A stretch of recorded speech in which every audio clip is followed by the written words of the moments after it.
Alright, what's up guys? Don't mind the messy hair. I just got back from work. It's 9:30 at night and I'm just editing the ABAT video. Hopefully you guys check it out. It's a good one. Lithium Mining, great company. Watch the video so you can get the details. But Lily was working hard at dinner and she just put this in front of me while I was editing. Boom! Lollipop chicken. What kind of carrots, honey? Sugar, bourbon, whatever. These caramelized carrots and some mashed potatoes. Man, we're eating good, guys.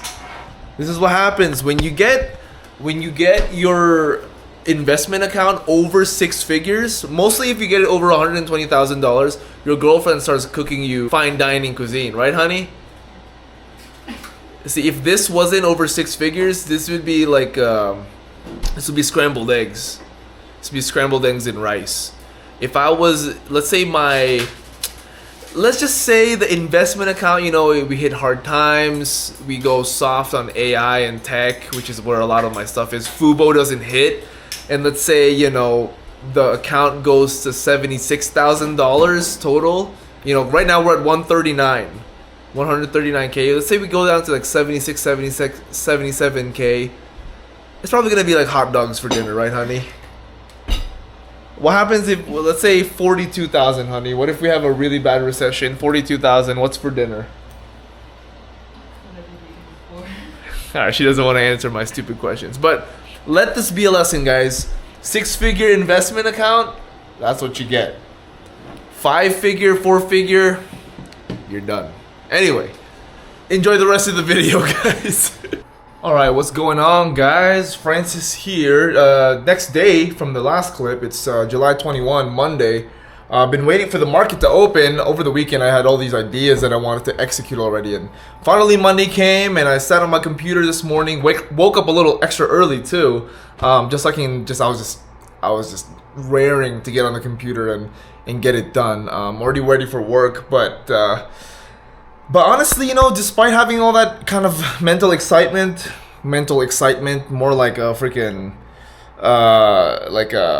what's that word when like when like your brain is making you do something? Compulsion. It wasn't even like excitement. It was like a compulsion. Like, I need to get to the computer. I need to get to do it.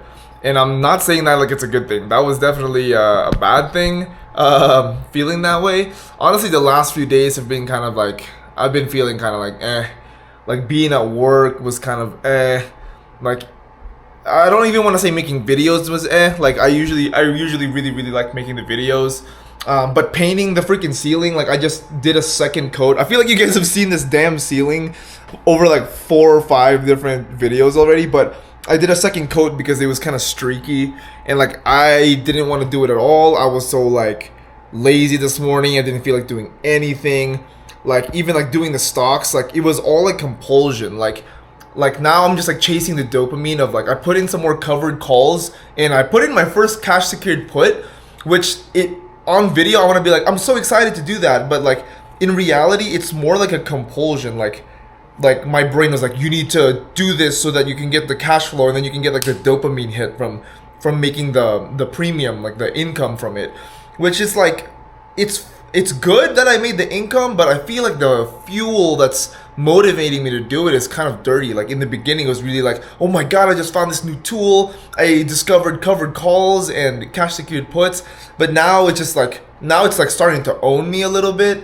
Oh my god. And then that kind of like made me think of like, man, what else am I like, is there something going on like mentally in how I'm viewing like money and income? And like, that took me to the whole thing where I've been watching a bunch of like Porsche 911 videos, and I've been wanting a Porsche 911, and I was like, why do I even want that? Like, it's becoming like this kind of like dark need. Like, I'm gonna kill myself to make more money so I can get that car, and like, I don't want it to be like that. Like, you guys have seen my previous videos. Like, I'm really light, I'm really happy, I'm usually really excitable about this stuff. Heck, even just talking to the camera right now, it's like, it's starting to like wash away a little bit of like that dark energy, and I'm feeling a little bit more excited to like kind of go into like, let's find some good deals and some trades, and appreciate get some appreciation on the shares, and it's super exciting because your research really pays off, and you see the numbers go up and you make money. Like that's like how I usually am, right? I'm just so excited and I'm jokey about it. But lately it's been like, all right, I gotta research the stocks and I gotta make the money and then I gotta get these cash flows from the covered calls and like blah blah blah. Like it's same results, same work, but different fuel. I don't know, man. But you know, I mean, I feel like people in YouTube, like all the finance people, all they show is the gains and like life is awesome, Lamborghinis and Porsches and houses and vacations, food, etc. But nobody ever shows like, you know, sometimes it's not the cleanest journey. It's not all Lambos and girls and clubbing, you know? Like sometimes like it's just sitting at the same goddamn couch every day, sitting in front of your freaking computer every freaking day, doing the hard work to make a few $100 that I'm logging on my damn covered call and secured puts log, and a couple $1,000 of appreciation every day since the market's good. And like nobody shows like the fucking I don't feel like doing this. Like it's like pulling teeth, and even though I'm making money, like I don't even feel anything anymore. Oh my god, this video has a dark turn. God, sorry if I'm negging all of you guys, but you know, this is the reality. And I have some friends and people around me who are like, man, I wish I had your life. Man, you're Francis, you're making all this money. And I'm like, yeah, but you guys are all dicking around and like having fun and going to the beach and doing this and that. And I love doing that and I'll do it seldom too. But like, you guys aren't willing to pay the price to work hard and obsess and think about this stuff and be creative of how am I gonna make more money and what new channels can I open to make more money, and like how many things am I gonna say no to so that I have time to chase more income. And then they see that and they're like, why are you working every day? Why are you doing that? Why are you on the computer? Like, why do you like not just have fun, just like take it easy? It was like, well, even though I'm not happy, sometimes I'm usually I'm usually a really happy person, but like the last few days, honestly, the last week or two, waking up, like I haven't been happy. But like, is your goal to be happy or is your goal to be better and make more? And I'm not saying that your goal should be better and make more, but I'm saying that's my goal. And this is the price I have to pay to get there. And I'm willing and happy to pay the price. When I hear them say, why do you work so hard, but then also say, I wish I had your life, I wish I would have made as much as you do. Like, well, no, you don't. One of those things is false, because you wish you had my life, but you're not willing to do the work that I do, so you don't wish you had my life. And then you say you wish you were rich, but you're asking me, how come you work so much? Like, don't want something that you're not willing to pay the price for. That's it. You want to dick around and be happy and have all this free time and then not work hard and not hone your skills and then wonder why this person has more than you. Don't wonder. There's your effing answer. But anyway, honestly, the way I kind of deal with this is I got mad. Like, I was like depressed and bummy. I didn't want to research any stocks. I wanted to do the Fidelity stuff, but like I just wanted to do that. Like, put in my calls and my puts for the day, make my little couple $100, and then like call it a morning. Just kind of chill and lay around, which I already feel guilty of just thinking about in that moment, and then just go to work at 2:00. And then I gotta paint the ceiling, but I really don't want to. So you know what? F it. I'm not gonna do it. And then I was just like, wait a minute, like, I'm not even at my goal. I'm not even close. I'm not even 10% to my goal of what I want. And then I have the luxury to sit around and be depressed and be sad. Like, be sad when you're rich. Be sad when you reach your goal. But like, you don't have the time or the energy or the resources to be sad now. Like, get up. Like, smile, motherfucker. Like, you get to chase your dreams the way that you want to. Be grateful.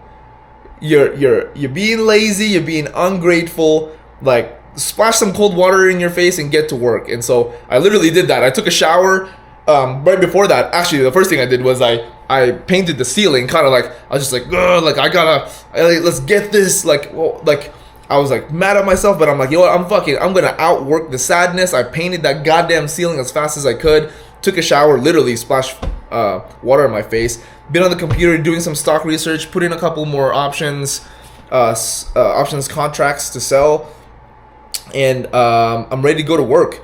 And you know, sometimes there's ups and downs, man, and this is one of those downs mentally for me. But the important thing is we're not stopping this train. It's gonna keep chugging toward my goal, and that's like what I want to like put out there for myself, for those around me, and hell, it's kind of woo-woo, but even for the universe. Like, you can make me sad, you can make me happy, you can make me excited, you can make me cry, you can make me tired, you can make me energetic. I don't care what you do to me. This train's not stopping for anybody.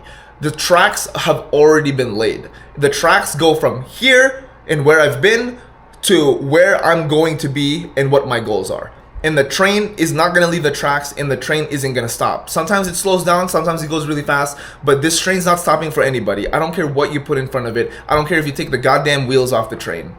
The train's going to get to the goal. And I'm not going to give any financial advice, but here's some more life advice for you guys. Be a train. Be an unstoppable train. If you really want what you say you want, and you already started working towards it, and you think it's worth it, be an unstoppable train. Be an unstoppable train.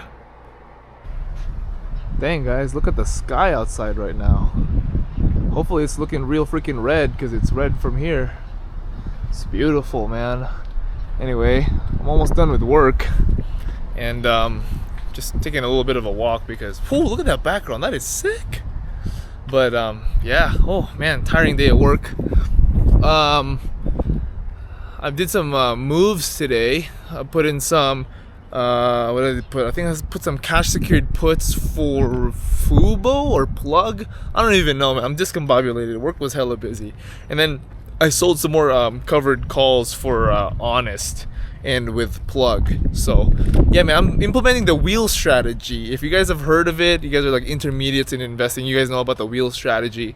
Essentially, it's you're just kind of doing a cycle of the same cash and the same shares by doing cash secured puts, and then if it fills, you do covered calls, and if it sells, you do cash secured puts, and then you just keep going, collecting premium and profits as you go around that wheel. But I'll do a more comprehensive video on that once I actually know what I'm doing with it. I'm still kind of new, so still figuring it out and just putting my reps in.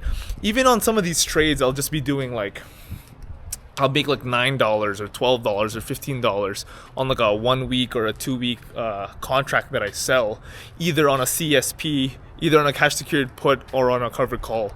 And so even with that, it's not even worth the money with the time, but it's not about the money. It's about just getting the reps and getting the practice. And so if you guys are new and you're just trying to learn how to sell stocks and buy stocks, and you're like, oh man, if I like doubled my money on these $5 stocks, it'd just be $5. Like, is it even worth it? Like, yes, it is worth it. Like, still treat it like it's going to be like $1,000 or a $5,000 or a $50,000 trade. Because you really need the reps, right? Because like the knowledge that you use to get good at trading these $5 is the same knowledge you're going to use to get good at trading for $50,000. So it's better to treat it like the real thing now, so you actually treat it seriously and hone the skills that you need once you get to the big boy money. And I'm not saying I'm in the big boy money, man. I'm still in the lower intermediate boy money, but hey, I'm treating it like it's big money. So when I'm making those $1 million trades, just know I'm ready. I'ma be ready. All right, guys. Well, anyway, hopefully you enjoyed the rest of this video. Remember to always do your due diligence. All right, empower yourself to make more, educate yourself, hone those skills, and as always, let me get some light. Let's make this money.